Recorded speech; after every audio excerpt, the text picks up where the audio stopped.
Marketing has become an impossible job in B2B. You have to drive demand this quarter and build the brand for the next 3 years. At the same time, you have to do more with less. You got to do it with AI. And you have to stand out in a market that is drowning with noise and justify why every lead that didn't turn into an opportunity wasn't marketing's fault. And if you ask for more budget, the question that always comes back is, what proof do we have that it'll work? You're getting harder questions from your ELT than ever before, and the metrics you have were not built to answer them. And every question your leadership asks comes with a hidden one underneath it, like build brand, well, what's the ROI? Invest in demand creation, what did it produce this quarter? The questions cannot be answered with the data you have, but you're expected to answer them anyways. So in this video, I'm going to show you how to get the data that actually makes you better at marketing, data that you can use to grow the business and show your leadership exactly how you're doing it. It's the same system we've used with companies like Aligned, LinkSquares, Flowbox, Domain Tools, Solace, and many others. What's changed in B2B marketing? So the way companies spend on marketing today has completely changed. 5 years ago, when interest rates were near zero and when venture money was effectively free, companies spent on everything: demand, brand, content, events. Nobody asked the hard questions about return or efficiency the way that we are today. That world is gone. Capital is still flowing, but investors are pickier than they've ever been, and they want clear payback periods, proof of efficient growth, and pipeline quality over top-line numbers. So every dollar of marketing spend has to be tied to a real outcome the CFO and the board can see. And if you can't show that, your budget is the first line item that gets cut. Now, on top of that, the channels marketing used to rely on are getting way less effective by the week. Google search is less efficient than it once was. Cold outbound converts at a fraction of what it used to, and buyers do most of their research independently before they ever raise their hand. And most of that research is happening in places you can't even measure to begin with. CAC is climbing while pipeline quality is dropping. It's the same problem across so many companies. The same playbook that hit numbers 3 years ago is now burning budget and producing less. And the way marketing's work gets measured hasn't moved an inch. The vast majority of marketers are still being scored on MQL volume, and they're using last touch attribution to credit marketing for pipeline and revenue. None of this tells you what's actually creating revenue. Buying isn't linear as these old models would suggest, and most of marketing's real impact happens in places those metrics were never built to see. So you've got marketing leaders working harder than ever in an extremely complex market, getting graded by a measurement model that's incapable of showing the work that they're doing. By the way, if any of this resonates, this is the exact problem we solve at Passetto. Our 14-day sprint gives you complete clarity on your best levers and biggest opportunities for growth, all backed by your data in 2 weeks. Here's the part most teams don't expect though. Your data doesn't have to be perfect. Most of the companies we work with have messy systems, they have gaps in tracking, and they have a history they can't even fully reconstruct. We built our approach exactly for that reality. The link is below.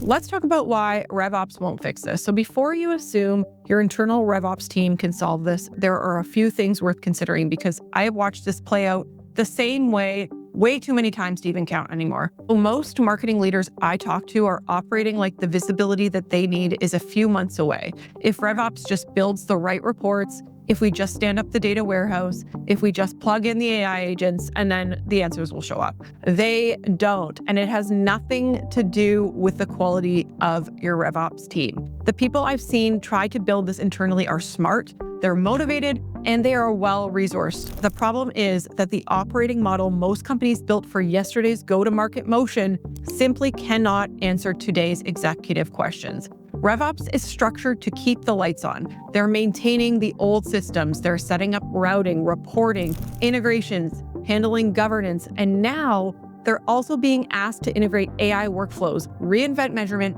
and build a data model that nobody has ever built before, all at the same time. It's a completely new class of problem layered on top of a team that's already at capacity. Even with the right people and the right tools, the data model that marketing needs doesn't exist inside the systems you're using. Your CRM, your marketing automation platform, your sales engagement tool, your warehouse, none of them were built to synthesize what marketing needs into one connected view. So asking RevOps to produce a unified picture of revenue creation requires knowing how exactly to join data across those different tools and have a framework specifically built for this problem. That is something very little RevOps folks have done before, which means the internal team you'd hand it to is learning on your timeline through no fault of their own. So I actually got on a call recently with a $200 million ARR company that we first spoke to 2 years ago. They're in the exact same spot today.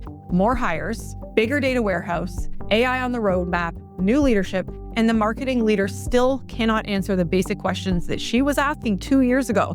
The cost of waiting has been on her team, her performance, and the company's growth. All right, so let's talk about why marketing's role is value creation and not lead gen. The bigger mindset shift behind all of this is understanding that marketing's role today is fundamentally different from what it was 5 years ago. The old approach treated marketing as a lead gen function. Your job was to feed sales the volume they needed and let them take it from there. That model is over. It doesn't exist anymore. Leads are expensive. Paid channels are more efficient at burning budget than they are at actually helping you produce pipeline. And the fastest way to inflate customer acquisition cost right now is to keep pouring money into top of funnel lead gen, hoping volume will fix what's actually a strategy problem. Marketing's real job today is value creation, full stop. Value creation means delivering something to a buyer that they perceive is worth more than the time, attention, or money they give up to engage with you. Forrester has been talking publicly about this. They have said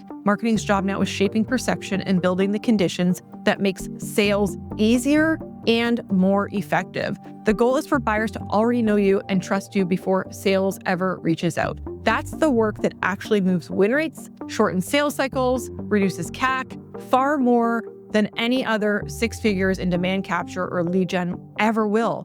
The thing that matters most in marketing right now is happening before the buyer ever fills out a form or speaks to a rep. And if your company is PE-backed, value creation has a much more specific meaning that you need to be fluent in. It's the increase in a portfolio company's equity value between acquisition and exit. And the levers behind it are very well defined. Revenue growth, expansion into new markets, margin improvement, cost discipline, multiple expansion, and strategic repositioning around customer mix or vertical focus. Marketing leaders who understand those levers and can speak the language are treated as growth partners. The ones who can't are the ones whose budget get first cut and whose roles get questioned every quarter. Let's talk about getting obsessed with the KPIs that you need as a marketing leader. So your role and what the market demands of marketing leaders today is only half the equation. You also need to be obsessed with the specific KPIs that prove you're creating value. And almost every marketing leader I talk to can explain the problem really fluently, but almost none of them can tell me the specific KPIs they'd track tomorrow if the data were sitting right in front of them. What you actually need is full visibility across what we would call 3 stages of the buyer journey: engagement, prospecting, and closing. Marketing has a role in all 3 of them. Most teams, though, only measure marketing performance against the first one. Inside the engagement stage, that's from the first signal you can track to the moment a lead gets picked up by sales. You need to track everything happening upstream and tie it back to pipeline that actually closes. That means looking at every channel and every program separately and asking 3 very distinct questions. Which ones produced real opportunities? Which ones produced pipeline that closed fast? And then which ones produced activity that went nowhere? Now, you also need to track the length of the engagement stage itself. How long does it take from a buyer to move from first touch to becoming an opportunity? Some campaigns, events, and content types will move buyers through that journey faster than others. And that signal is one of the most underused indicators of where your biggest opportunities actually are, because the channels and programs that compress that engagement time are often the ones doing the heavy lifting, even when they don't show up in last touch attribution. So then run that exercise by market, by segment, by geo. Different cohorts behave completely differently here. The aggregate numbers, though, will hide what's actually working underneath them. Okay, so the prospecting stage. Inside the prospecting stage, you need to track every single attempt your SDRs and sales reps make to work a lead or prospect, and then what happened next. So that means what triggered the attempt. How many times did we try to connect with that person,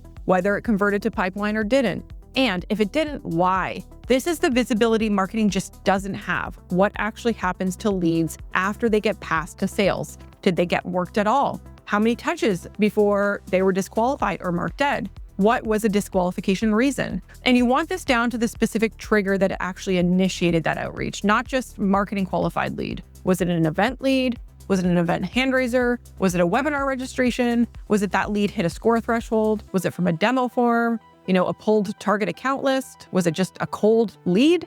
Each of these behaves so differently. So if you don't separate them, you can't tell which programs or which trigger types are creating real pipeline and which ones are just burning your SDR time for no reason. Now, what you want to see is the volume of prospects by trigger, the qualification rate, prospecting cycle time, time from creation to first attempt when they're worked by an SDR, and disqualification reasons, all broken out by that unique trigger type. That's how you stop sending sales the kind of leads that go nowhere, and it's how you figure out where your best opportunities actually live so you can go do more of that. Lastly is the closing stage, which is an active sales cycle essentially, and most companies track a version of this data, right? Pipeline, revenue, win rate, the basics. What you need to do is track marketing's footprint and presence on the deals already in motion, and you need to track it with the same precision you use upstream, like we just talked about. Opportunities don't close always on the strength of the sales team alone. When marketing stays involved with the buying committee during that cycle through content, ABM plays, retargeting, those deals probably close at higher rates, close faster, and close at higher values. But the way you prove it is by comparing 3 metrics on deals with marketing engagement against deals without. That's win rate, sales cycle length, average deal size. But the comparison only tells the full story when you segment it. So by the trigger that brought the lead or prospect in upstream, by market, by industry, by business segment, because the deals that originate from your intent platform do not behave like the deals from a demo form. And the win rate boost from marketing engagement in your enterprise segment won't look anything like the one in your mid-market. So the averages always hide the patterns underneath that really, really matter. Those segmented numbers are the ones you put in front of a CFO or board and finally have them take marketing seriously.